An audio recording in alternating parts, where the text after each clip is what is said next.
Não consigo me excitar na relação. Vamos falar sobre isso?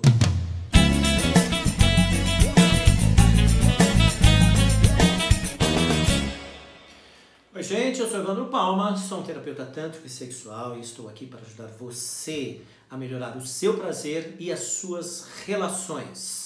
Gente, se você não consegue se excitar na relação, existe um problema aí que precisa ser analisado. Vamos pensar, você não consegue se excitar na relação com uma pessoa específica? Você não consegue se excitar nas relações de uma maneira geral? Você consegue se excitar com você mesmo, com você mesma? Então a gente precisa analisar isso. Se você consegue se excitar com você mesmo, com você mesma, se você consegue se excitar de uma maneira geral e no histórico das suas relações, e se você não está conseguindo se excitar com uma pessoa específica, opa, tem um problema aí nessa conjugalidade que a gente precisa pensar a respeito disso. Uma distinção que precisa ser feita e que normalmente é um fator de confusão para as pessoas, né? Excitação é diferente de desejo. O desejo, ele vai preceder, ele vai criar uma predisposição para que esse corpo passe a se excitar. Precisa sempre ter desejo para o corpo se excitar? Não precisa sempre ter desejo para o corpo se excitar, não. O corpo pode se excitar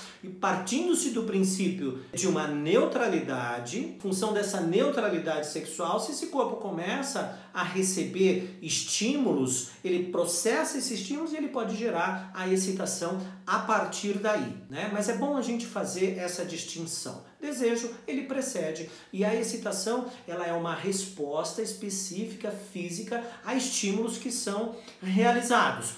Somente estímulos realizados sobre o corpo? Preferencialmente sim, mas é claro que a excitação ela pode ser gerada por via psíquica também, né? Nos processos de imaginação que as pessoas têm de uma maneira geral, fantasias, etc e tal. Então, vamos falar desse caso de uma pessoa que você provavelmente se excitava e parou de se excitar. Então a gente tem que pensar o seguinte: o que está acontecendo nessa relação, partindo do pressuposto desse caso específico, parou de acontecer nesse momento. Então, se o seu corpo simplesmente para de se excitar, e se você tem essa relação, existe um sinal aí, um sinal de pare, para que você de fato pare e analise o que está impedindo que esse corpo se excite nessa relação. Então, essas questões, elas precisam ser resolvidas para que o seu corpo ele volte a ter a capacidade de se vulnerabilizar frente a alguém. Se vulnerabilizar frente a alguém significa, puxa vida,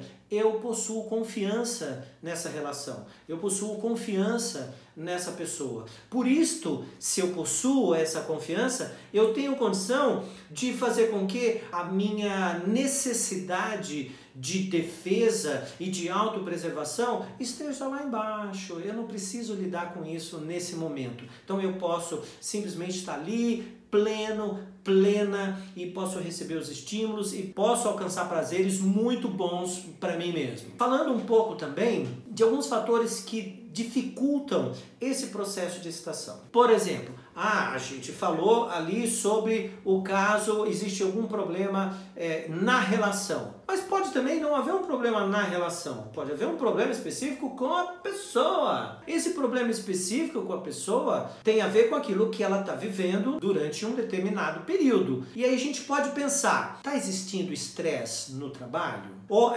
você, por exemplo, é uma pessoa que precisa estabelecer controles sobre exatamente tudo? Porque, assim, a excitação, ela depende de entrega. Se no momento de uma interação você está com a cabeça em outro lugar, se você está com a cabeça em outro lugar, você simplesmente mudou o foco, né? Para o corpo se excitar e para você sentir, você precisa estar entregue. Você precisa estar perceptiva aquilo que acontece sobre o seu corpo. Um estímulo que você recebe se processa e outro se processa, e isso vai criando uma massa que faz com que você possa atingir um grande nível de excitação. Mas se você pensa nesse intercurso, de fato o seu foco fica no pensamento. Ele desliga o sensorial. Então, o pensamento, ele se remete àquilo que eu estava falando inicialmente aqui, de um sentido de proteção manutenção daquele corpo. Ou seja, puxa vida, eu tenho tanta coisa para fazer na minha vida,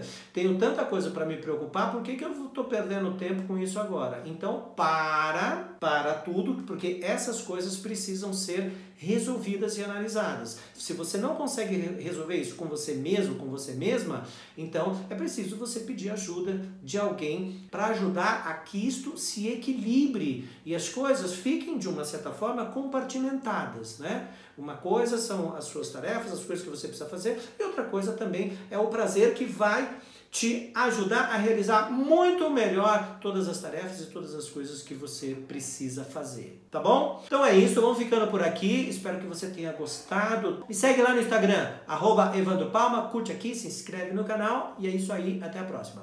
Beijo, fui!